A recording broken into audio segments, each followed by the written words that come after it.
In front of me is ZTE Blade A54 and today I would like to show you how you can set up face unlock. Begin by opening settings and scrolling down to access password and security.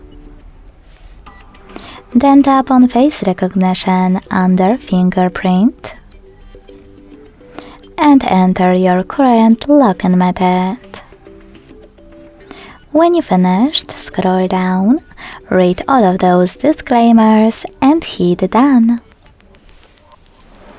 Then get ready, choose Create Now, keep your face in frame and follow all of the instructions from your screen. Now you can manage all of those options however you want to, and when you're ready, go back. So now, when I switch off my screen and turn it back on,